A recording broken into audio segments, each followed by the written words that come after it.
Good day, students. Welcome to math.serve.com. In this clip, we're going to be going over the second part of our limit interactive multiple choice solutions. So let's go ahead and take a look at problem number 5. We have to find the limit as x approaches -1 from the right of this expression.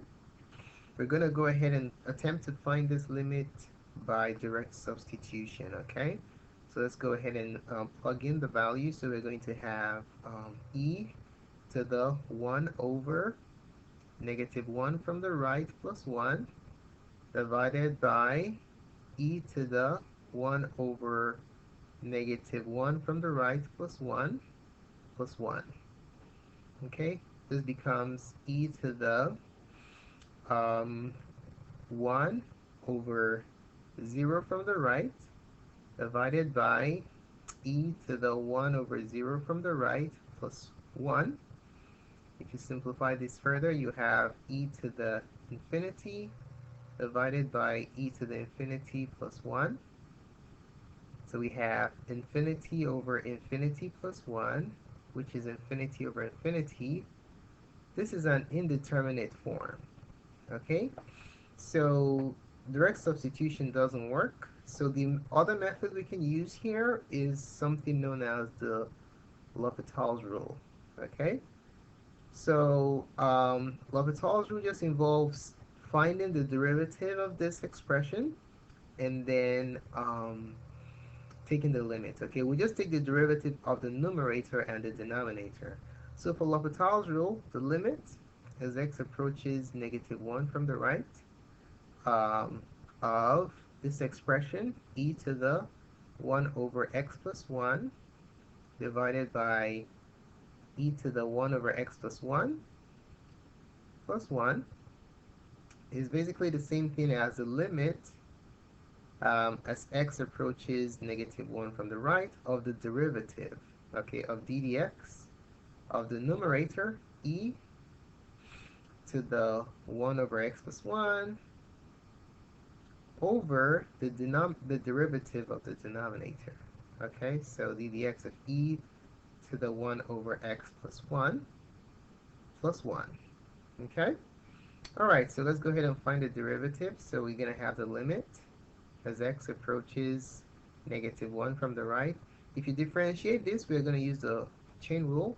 We're going to have e to the 1 over x plus 1 times, now if you want to find the derivative of 1 over x plus 1, this is how you do it. So 1 over x plus 1 is the same thing as x plus 1 to the -1.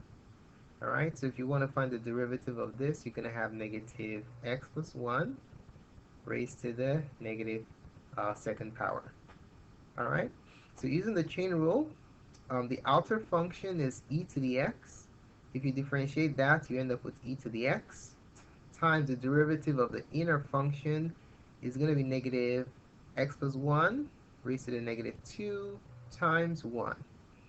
Alright, so the derivative here is going to be e to the x evaluated at the inner function, which is 1 over x plus 1 times the derivative of 1 over x plus 1. As we can see here, the derivative of 1 over x plus 1 is negative x plus 1 to the negative second power. Okay, so we're going to put it down here, negative x plus 1 to the -2 power divided by, same thing here, we're going to have e to the 1 over x plus 1 times negative x plus 1 to the -2, and then the derivative of 1 is just 0.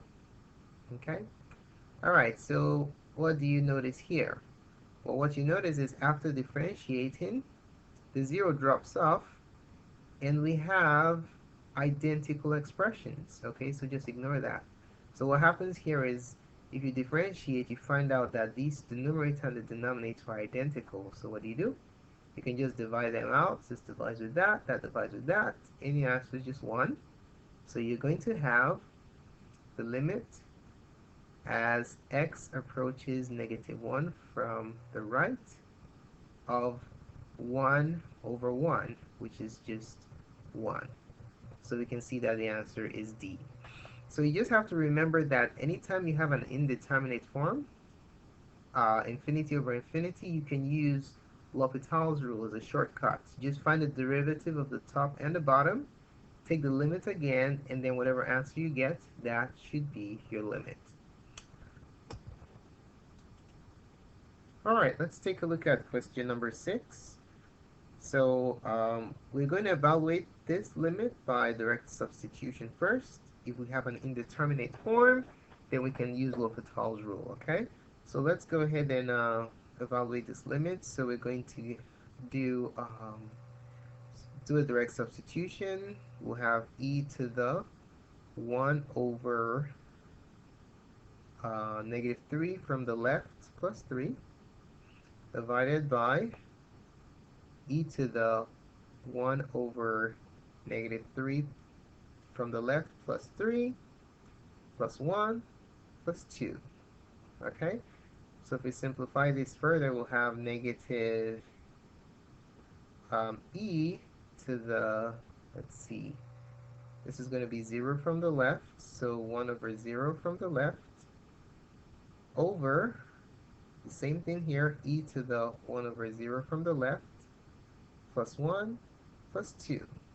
Okay, and then when you simplify that, you're going to have negative e 1 over an infinitely small, infinitely large negative number, really close to 0 from the left. If you divide it out, you end up with an infinitely large negative number. Okay, divided by the same story here, e to the negative infinity, plus 1 plus 2. So simplify further, using the reciprocal property of exponents. Because of this negative exponent here, you have 1 over e to the infinity, and then here also you have 1 over e to the infinity plus 1 plus 2. Okay, simplifying further, you have negative 1 over e to the infinity is the same thing as 1 over infinity, divided by, same story here, 1 over infinity plus 1 plus 2. Alright, so simplifying further, we have negative 1 over infinity is just 0, so 0, 1 over infinity here is 0 also, plus 1, and your final answer is simply going to be, oh actually this is plus 2, I changed it, sorry. So 2, 2, 2, so 0 plus 2 is just going to be 2. Alright, so our answer is option letter D. Alright, let's take a look at problem 7. This is an absolute value function. So we can write this as the limit as x approaches negative 2 from the right. So absolute value can also be expressed as plus or minus. Put that in front of the 5, x plus 2 divided by x plus 2. Since we're approaching from the right, we're just going to take the positive sign, so this becomes the limit as x approaches negative 2. Now, this directionality of the value approaching means we're just going to have the positive piece, so we just have 5 over x plus 2 divided by x plus 2. Okay? And then what you notice happening here is that these two quantities are identical, they divide out. So you have the limit as x approaches negative 2 from the right of 5. Final answer is 5. Alright, let's take a look at problem number 8. It's very similar to what we just did. So for this one, we're going to write this as a limit as x approaches negative 1 from the left of plus or minus 5 over x plus 1 over x plus 1. Okay, now since we're approaching from the left, which sign are we going to take, plus or minus? Since we're approaching from the left, we're going to take minus, so we have minus 5 times x plus 1 over x plus 1. Alright, now these two quantities are identical, so they divide out. And now we're going to have the limit as x approaches -1 from the left of -5, and your answer is -5. So our answer for number 8 is option letter C. Alright, so for number 9, we have the limit of a complex fraction. One thing you'll notice here is if you plug in -1, you end up with a situation that you're dividing by 0. So direct substitution doesn't work as a first method of approach here. Okay, so direct substitution fails, so we have to simplify this complex fraction. So how do we simplify this complex fraction? Well, by simply multiplying the numerator and the denominator by this denominator right here. Okay, so I'll multiply the denominator by 1 plus x, alright, and then multiply the numerator by the exact same quantity so we do not change the problem. Alright, so if I do that, I'm going to end up with, this is going to become the limit as x approaches -1 in the numerator of x times 1 plus x divided by, in the denominator, when I distribute, I'll have 1 minus, and then the quantity 1 plus x. Alright? Okay, so now this looks much better. If I simplify this further, this becomes the limit as x approaches -1 of x times 1 plus x divided by, and then these two minuses cancel out, x. And then you divide out this x and the x. This becomes the limit as x approaches -1 of 1 plus x. Plug in -1, you have -1. I'm sorry, you have 1. 1 plus -1, which is equal to 0. So the answer for number 9 is option letter C. Alright, let's take a look at question number 17. So for question 17, we have to find the limit as x approaches infinity of 3x minus 3 divided by the square root of x squared plus 2. So when you're looking for the limit as x approaches infinity of the quotient of two functions, you basically see if you can compare the growth rates. All right. So if I want to compare the growth rates of the numerator and the denominator, all I want to focus in on is the fastest growing function, the fastest growing term. Okay. So in the numerator, the fastest growing term is 3x. -3 is constant, it doesn't even grow. And in the denominator, the fastest growing term is the square root of x squared. Okay, so that's how you find the limit of the quotient of functions. If I plug in infinity directly, I will have an indeterminate form, infinity over infinity. So I have to look at the growth rates. All right.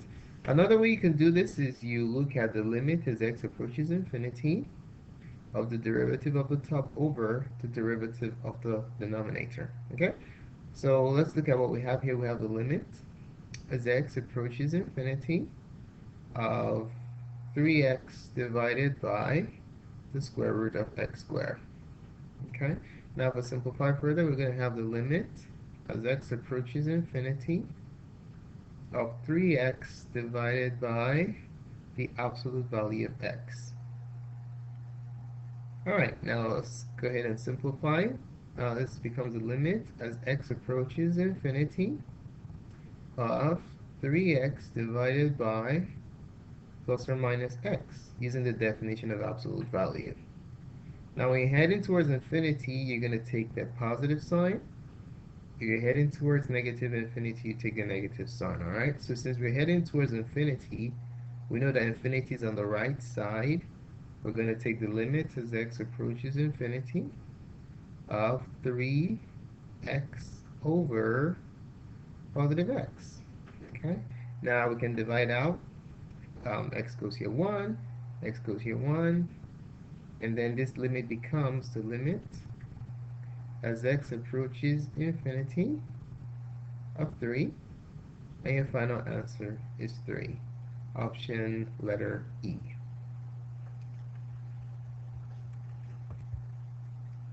Alright, let's take a look at question number 18. It's very similar to what we just did. We're looking at limit as x approaches at negative infinity. It's the same approach that we're going to use. Extract the fastest growing term in the numerator and the fastest growing term in the denominator. Extract those out, and you're going to have the limit as x approaches negative infinity of x over the square root of 2x squared. Okay? Now if you simplify this further, you're going to have the limit as x approaches negative infinity of x divided by, we can break this up, the square root of 2 times the square root of x squared, and then this becomes the limit as x approaches negative infinity of x divided by the absolute value of x, root 2. Okay? Now we can go ahead and rewrite the absolute value in a different format. Limit as x approaches negative infinity of plus or minus x root 2. Okay? Now, we can take a look at the sign here, plus or minus, and we'll ask ourselves what sign are we going to take, the positive or the negative. Since we're going to negative infinity, you take the negative sign, okay? Alright, so let's go ahead and do that. We're going to have the limit as x approaches negative infinity of x over negative x root 2, okay? Alright, so here we can divide out the x's, so x goes into x1s and x goes into x1s. So we have the limit as x approaches negative infinity of 1 over negative root 2. Okay? Now, since this constant is independent of where x goes, this limit is simply going to be negative 1 over root 2. And then we can rationalize this, root 2 on the top and bottom. And your final answer is negative root 2 over 2. Option letter B. Thanks so much for taking the time to watch this presentation. We really appreciate it. Feel free to subscribe to our channel for updates to other cool calculus tutorials such as this. If you have any questions or comments, you can include that in the comment section. More clips can be found on mathcodeserve.com.